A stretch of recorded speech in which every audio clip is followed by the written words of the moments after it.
Welcome to a new edition of Fourth and Pain, the only football and pro wrestling show to be hosted by an NFL player and the weight loss champion. With me as always, his name is Redskins defensive end Adam Carricker. We're the strongest show in the world. We're bent on destruction, and that's what we do. You best believe it, and you best believe you better be given a follow at Adam Carricker94, at the Chuck Carroll, and most importantly at Fourth and Pain, where new shows get tweeted out each and every weekday, 1 p.m. Eastern. If you're not following Fourth and Pain, you're not following anyone. And you're just lame. Damn straight. And insane in the membrane. Insane in the brain, Cypress Hill.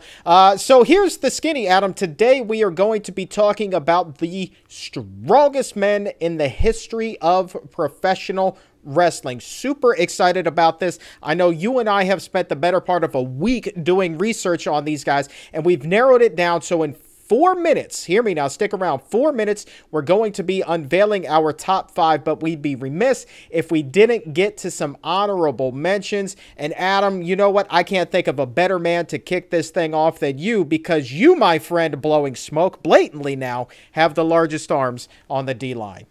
Well, you're just finally showing how smart you kind of sort of are. I'm going to start off with the guy who's actually not on our list, but this guy is jacked. He's powerful, strong. I respect everything about it, but this man has dropped, trying to do shell shock, Tenzai, and he has dropped Mark Henry. Now, he also did get Tenzai up, but what I'm saying is we're going to talk about people breaking up Andre the Giant, Yokozuna, and the Big Show, and as strong as Ryback is, he couldn't do it. So that just shows how strong everyone else is that we're talking about. I'm going to start off with Hulk Hogan, who slammed Andre the Giant, had 24-inch pythons. Now, Andre the Giant weighed 600 to 700 pounds. Next, I'm going to go with Triple H, bodybuilding workout freak, bench 420 pounds.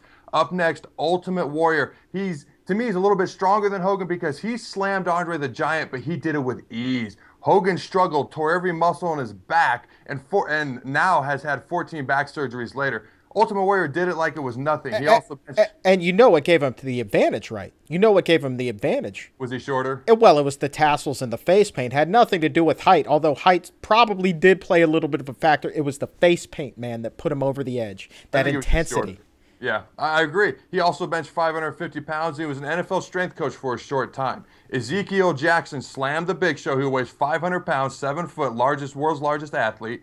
He didn't just slam him, he held him there for a prolonged amount of time, which is so much harder to do. And Jerry Lawler used to say, this guy has muscles in places I don't even have places. Batista, bodybuilding freak before he came to the WWE, benched 525 pounds. Scott Steiner, largest arms in the world.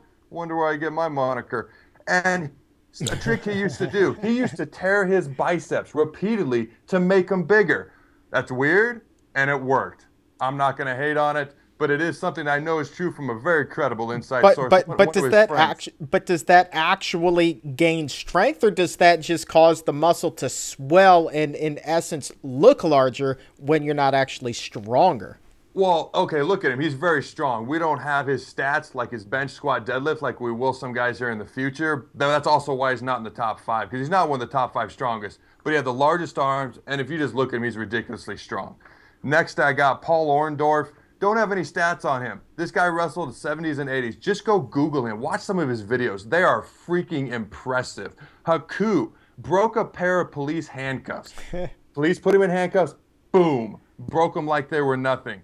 Superstar Billy Graham, 22-inch pythons. Hogan had 24, but Billy Graham was doing it in the 70s. 10 to 20 years before Hogan was in his prime and bragging about his 24-inch pythons. Lex Luger slammed Yokozuna, who weighed 600 pounds. To me, more impressive than slamming the Big Show. Now, he didn't hold him there for a prolonged amount of time, but still very impressive. Warlord and Great Khali benched 600 pounds, blows my mind. Big Show, 7 foot 500 pounds, benches 545 pounds. Quick story.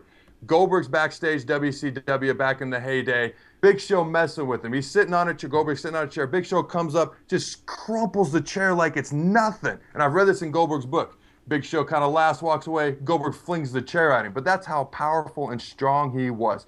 Kane, who slammed the Big Show, benches 565 pounds, won a backstage arm wrestling contest. Now, I will say this, that's not the best indicator of strength because a lot of that is technique and how you put your arm and place your wrist. I've lost arm wrestling competitions to guys I'm stronger than. I hear you, but here's the thing, though. I mean, we have an incredible number of honorable mentions that we don't have all the time in the world to get to. So let me just drop a couple more. Just drop a couple real quick. I mean, I'll give you 30 seconds, and then the rest are going up on fourthandpain.com. That's all I need. Goldberg, jackhammered the Giant. That's impressive. Lift him up over his head. Bruno Sammartino benched 565 pounds, drug-free, 315 pounds, 38 reps. Blows my mind. Ted Arcidi wrestled for WWF briefly in the 1980s, benched 705 pounds, first man to ever did it, and he did it raw. No bench shirt, no bench pants, no knee wraps, anything like that. And Big E Langston, he's got a rap sheet a mile long. Just check that out. National champion powerlifter. Man, all right there, dude. You could go on for days about that. I really could. You damn musclehead. All right, so here we go. So we've got all of those honorable mentions out there, none of whom cracked the top 5. We have 3 minutes, about 3 minutes, 3.5 minutes to get through this top 5, and I'm going to unveil at number 5. This is somebody that I fought hard to get on this list. It was hard to find numbers on him, but Andre the Giant. Okay, this guy's 7'4", 520 pounds. You would think by size alone he should be on this list, and you would be absolutely right. The one stat that I did find on him, Adam, he was able to bench press at an incline 455 pounds, 5 reps. That is a big fella. I didn't want him on the top 5. I didn't even want him in the top 20. There's a difference between size and strength. I conceded. This is a collaborative effort in the top 5. You gave a little, I gave on this guy. To me, he's big. I never saw him do anything insane in the ring. I couldn't find any stats. You said you found that, and you can always trust everything you find online, right? Yeah, absolutely. So we'll move up to number 4, John Cena. Now, his actual numbers are ridiculous, but they're a tad lower than some of our other guys. 505-pound bench, 575-pound squat, 675-pound deadlift. But the reason he's on here, I've seen him squat 500 pounds 5 times with no spotter, which means it's easy. So I think his squat's actually higher than that. The reason he's on here is when the Big Show and Edge at WrestleMania 25 were on his back, and he squatted them. Big Show 500 pounds, Edge 250 pounds. That's 750 pounds. That is insane, and that's the reason he's on this list. That's a lot of weight, man. Number 3, and you would think that he could have been number 1 just based on his moniker, but the world's strongest man, Mark Henry, pulled 2 semi-tractor trailers, bench pressed 225 pounds, 54 times. Okay, his max bench is 585. He's got a squat of 953 and a deadlift of 905. And oh, by the way, he won the Arnold Classic in 2002. This guy is a monster, but he's not number 1. Adam, who's at number 2? He won that Classic by a country mile. Number 2, based on the numbers we were able to find, and Brock Lesnar, actually, if you combine his bench, squat, and lift, is 32 more pounds than combining those 3 lifts of Mark Henry, which is why he's ahead of him. Lesnar, 655-pound bench, 920-pound squat, 900-pound deadlift. Reveal number 1, Chuck. And this is my favorite. At number 1, if you've watched any of the legit World's Strongest Man competitions on ESPN, you would be familiar with the name Bill Kazmaier. But did you know that Bill Kazmaier was also a pro wrestler? Okay, 3-time winner of the World's Strongest Man, runner-up in 1988 after a 6-year hiatus. But here are his numbers. He benched 600 pounds. 5 times, 5 reps of 600, has a squat of 925.9 pounds, and a max bench of 661.4. This guy is a friggin' machine. To me, he's a clear number 1. You can maybe debate 2 and 3, but he's a clear number 1. I want to go back to number 5, Andre the Giant. The guy is ginormous. If that incline bench is accurate, okay, he could be honorable mention, but not top 5. But we know that Andre the Giant, back in the day, I want to believe the 80s, got a tryout with the Redskins as a nose guard. Is that not correct, Chuck? Yeah, it was sometime in the 70s. Yeah, 70s. You know, if this were 3 generations ago or 3 decades ago, this show wouldn't be on YouTube, but you could have been Andre's teammate. I mean, I find it hard to believe that this guy would have given up the WWE for the NFL at the time, but now, with the player salaries and all the marketing and this, that, and the other, it might have been a little bit more attractive for Andre, but he decided to stay in the squared circle. But I find it hard to believe that you put that big old son of a gun in the middle of a D line he couldn't stuff up and stop that run. Well, there's a difference between wrestling strength and football strength. Ryback, Cena, they have raw weight room, look good strength.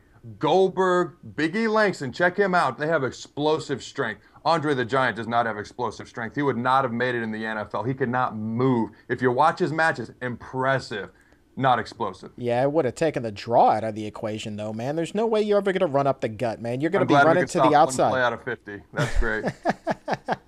All right, don't go anywhere. More Fourth and Pain right around the corner. Weight loss champion Chuck Carroll here with your weight loss tip of the week. And if you want to lose weight and keep that muscle, it's not going to happen overnight. You have to cut your calories, but don't cut them drastically. You'll need to keep them up in order to maintain that muscle mass. Increase your protein, meaning lots of lean meat, but gasp, don't do too much cardio. You'll burn too much fat too quickly, and this is a marathon, not a sprint. So if you have patience, discipline, and desire, you too can be a strong weight loss champion.